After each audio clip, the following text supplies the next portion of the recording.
लक्षणों से आप अंदाजा लगा सकते हो कि आपको प्रेगनेंसी है या फिर पीरियड आने वाले हैं।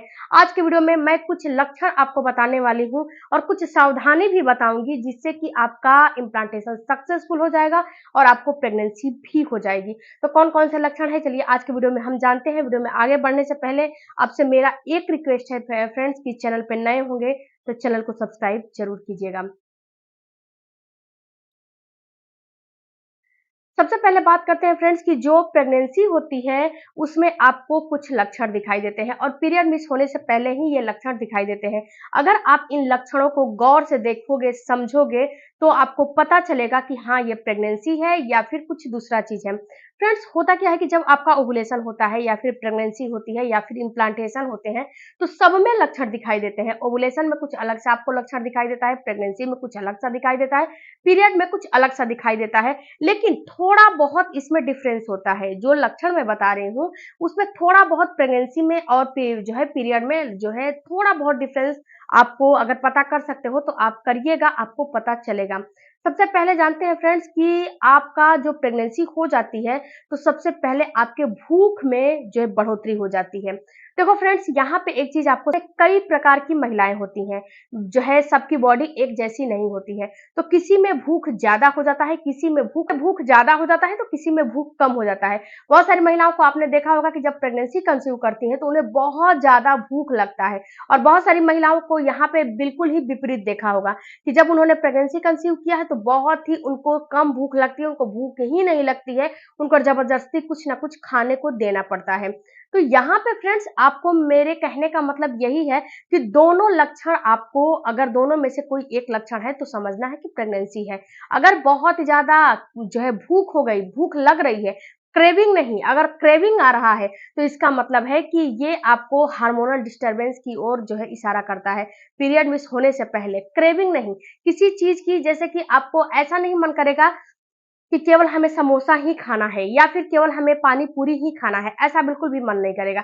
यानी कि किसी भी चीज के लिए भूख नहीं बढ़ेगी, आपको पर्टिकुलर भूख बढ़ जाएगी। आपको अभी आपने कोई भी चीज खाया है, लेकिन 2 घंटे के बाद फिर आपको जो है ये महसूस होगा, फीलिंग आएगी कि मुझे फिर से भूख लगी है। या फिर आपको जो है अभी आपने कुछ खाया पिया नहीं है, फिर भी आपको ऐसा फील होगा कि आपके खाने का टाइम भी निकल गया है लेकिन आपको भूख नहीं लग रही है। तो दोनों कंडीशन आपको प्रेगनेंसी की ओर इशारा करते हैं। दोनों कंडीशन है तो प्रेगनेंसी आपको हो रही है, प्रेगनेंसी है। उसके बाद फ्रेंड्स, जो दूसरा आपका बढ़ना, देखो फ्रेंड्स, जब आपका इम्प्लांटेशन होता है उस समय आपका जो टेम्परेचर है आधा से 1 डिग्री बढ़ी हुई फील होती है। ऐसा फील होता है कि आपका टेम्परेचर आधा से 1 डिग्री बढ़ गया है। आपका जो टेम्परेचर है वो आधा से 1 डिग्री जो है ऑटोमेटिक से बढ़ जाता है। यहाँ पे महिलाएं क्या करती हैं कि जब उनको ऐसा फील होता है कि उनको फीवर जैसा लग रहा है, उनको फीवर जैसा फीलिंग आने लगती है, उनका टेम्परेचर आधा से 1 डिग्री बढ़ा हुआ फील होता है, तो यहाँ पे क्या करती हैं कि मेडिकल स्टोर से मेडिसिन मंगाती हैं और खा लेती हैं, जो कि बिल्कुल ही गलत है। मेडिसिन खाते हो तो आपको ये नहीं पता है कि वो मेडिसिन कितनी एमजी की है, या फिर वो मेडिसिन में एंटीबायोटिक है या फिर नहीं है। अगर आप यही चीज डॉक्टर से कंसल्ट करके और मेडिसिन लेकर खाते हो तो डॉक्टर आपको जो है, डॉक्टर से आपने सारा अपना चीज बताया है कि हम प्रेगनेंसी के लिए ट्राई कर रहे हैं, हमें जो है ऐसे ऐसे चीजें हो रही हैं, तो उस हिसाब से आपको डॉक्टर मेडिसिन देता है। और मेडिकल स्टोर से खाते हो तो मेडिकल स्टोर पे तो आप बताने नहीं जाते हो, तो मेडिकल स्टोर वाले कुछ भी आपको मेडिसिन दे देते हैं, केवल आपको फीवर ठीक करने के लिए, शरीर में जो दर्द हो रहे हैं उसको सही करने के लिए आप खा लेते हो, और यहाँ पे ये चीज नुकसान कर जाता है। अगर प्रेगनेंसी होती भी है तो आपको पीरियड आ जाते हैं और आपको दिक्कतें होने लगती है। आप फिर बोलते हो कि मैडम हमें क्यों पीरियड, समझना पड़ेगा कि आपको मेडिकल स्टोर से किसी भी प्रकार का मेडिसिन बिल्कुल भी नहीं खाने हैं। चाहे आपकी बॉडी में फीवर आ रहे हैं या फिर आपको लिथार्जी फील हो रही है या फिर आपको दर्द वगैरह हो रहे हैं, थोड़ा बहुत आप घर में ही मालिश वगैरह कर लो, लेकिन मेडिकल स्टोर से मेडिसिन मत खाओ। अगर बहुत ज्यादा प्रॉब्लम है तो डॉक्टर से कंसल्ट कर लो, उसके बाद मेडिसिन खाओ, ये सही रहेगा। यानी कि आपकी जो बेसल बॉडी टेम्परेचर बढ़ी हुई फील होती है तो वो भी आपको ये दर्शाता है कि आपको प्रेगनेंसी है।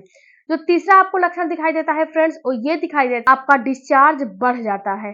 जब आपको प्रेगनेंसी हो जाती है तो ये जो डिस्चार्ज होते हैं ना, ये ऑटोमेटिक से बढ़ जाते हैं। ये जो डिस्चार्ज बढ़ते हैं फ्रेंड्स, आपके दिमाग में आ रहा होगा कि ये डिस्चार्ज क्यों बढ़ते हैं, क्या रीजन होता है। तो देखो फ्रेंड्स, ये डिस्चार्ज बढ़ने का रीजन केवल एक ही होता है कि जो आपका बच्चेदानी है, जहाँ पे आपका बच्चा धस रहा है, जहाँ पे आपका ज़ायगोट का निर्माण हो रहा है, वहाँ पे आपका किसी भी प्रकार का इन्फेक्शन नहीं जाना चाहिए। यानी कि अगर वहाँ पे इन्फेक्शन चला जाता है तो वहाँ पे होता क्या है, ये इन्फेक्शन आपके जो बाहर की गंदगी है उसी की वजह से जाता है। तो यहाँ पे अगर आप हाइजीन मेंटेन नहीं करोगे तो भी आपको इन्फेक्शन हो जाएँगे। अगर आप किसी भी प्रकार का कोई भी जो है अनहाइजीनिक तरीके से कुछ भी करोगे, यानी कि आपको डिस्चार्ज आ रहे हैं और आपने पैंटी चेंज नहीं किया है, एक ही पैंटी 24 घंटे पहने हो, क्योंकि जब प्रेगनेंसी डिस्चार्ज थोड़ा ज़्यादा की मात्रा में आते हैं, तो डिस्चार्ज आ रहे हैं, पैंटी चेंज नहीं कर रहे हो, तो इसकी प्रॉब्लम हो जाती है, इन्फेक्शन आपको होने लगते हैं। तो अगर आपको बहुत ही ज़्यादा डिस्चार्ज की प्रॉब्लम है, तो भी आपको समझना है कि कहीं न कहीं आपको प्रेगनेंसी है, इसीलिए ये डिस्चार्ज बढ़े हुए हैं। ये डिस्चार्ज इसीलिए बढ़ते हैं कि आपको बाहर की बैक्टीरिया अंदर ना प्रवेश कर पाए और आपको इन्फेक्शन बहुत जल्दी-जल्दी ना हो, क्योंकि आपकी इस समय इम्यूनिटी थोड़ा वीक हो जाती है। इम्यूनिटी वीक होने की वजह से जो बाहर का संक्रमण होता है, जो बैक्टीरिया होती है, वो बहुत ही जल्दी अपने चपेट में आपको ले लेती है। आप देखो आजकल का मौसम कैसा है, कभी बारिश हो रहा है, कभी धूप हो रहा है, बहुत जल्दी बहुत ही ज़्यादा गर्मी हो रही है, पसीने आने लगे हैं, तो इसमें आपको आपके साथ क्या होगा कि ये सारा दिक्कतें जब आपके साथ होगी, तो क्या होगा कि आपको बहुत जल्दी जो है वायरस फीवर वगैरह, बैक्टीरिया वगैरह आपको जो है पकड़ लेगा। तो इन्फेक्शन ना हो इसीलिए ये आपका व्हाइट डिस्चार्ज होता है और कोई भी जो है कारण नहीं होता है, इसके पीछे यही कारण होता है। तो फ्रेंड्स, ये 3 कारण आप अगर 3 लक्षण आपको दिख रहे हैं तो इसका मतलब है कि आपको प्रेगनेंसी है।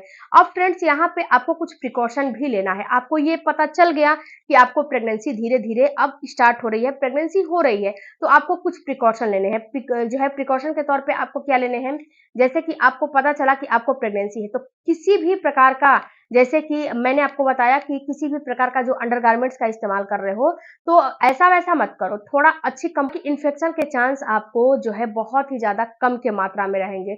उसके साथ-साथ फ्रेंड्स, आपको इस समय कॉन्टैक्ट भी नहीं बनाने चाहिए। कॉन्टैक्ट बनाने से भी कभी-कभी इन्फेक्शन होते हैं और आपके यूट्रस में कॉन्ट्रैक्शन आने लगते हैं, तो इसको भी आपको बिल्कुल ही अवॉइड करना है, ये भी काम आपको बिल्कुल भी नहीं करने हैं। आपको बहुत ही ज़्यादा, अगर आप हेवी वर्कआउट वगैरह करते हो तो उसको भी बंद कर देने हैं और इसके साथ-साथ फ्रेंड्स, आपको एक काम और करने हैं कि अभी आपको किसी से भी कुछ नहीं बताने हैं, क्योंकि फ्रेंड्स एक मेरी सब्सक्राइबर हैं, उन्होंने बताया था कि मैडम हमें सारे सिम्पटम्स दिख रहे थे और हमारे घर वाले जो है जाके बाहर हल्ला कर दिए कि हमें प्रेगनेंसी है और फिर जो है 10, 15, 20 दिन के बाद हमारा मिसकैरेज हो गया। अब मैं क्या बताऊँ सबको? तो डियर, इसीलिए बताया जाता है कि कम से कम 1 से 2 महीना क्रिटिकल स्थिति होती है, किसी को कुछ मत बताओ ना। बताने से क्या फ़ायदा? कुछ नहीं बताने से फ़ायदा है। जो है सो अपने से समझो, अपने से जानो, अपने से देखो कि क्या मेरे शरीर में चेंजेज़ आ रहे हैं, ओके?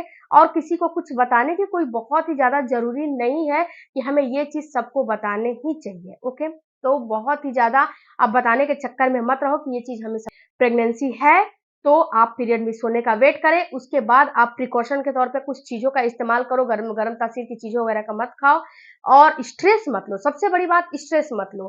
तो ये सारे काम करोगे तो आपको 100% सक्सेसफुल प्रेगनेंसी हो जाएगी। वीडियो अच्छा लगे चैनल को सपोर्ट कीजिएगा। मिलती हूँ अगले वीडियो में, तब तक धन्यवाद। Thank you.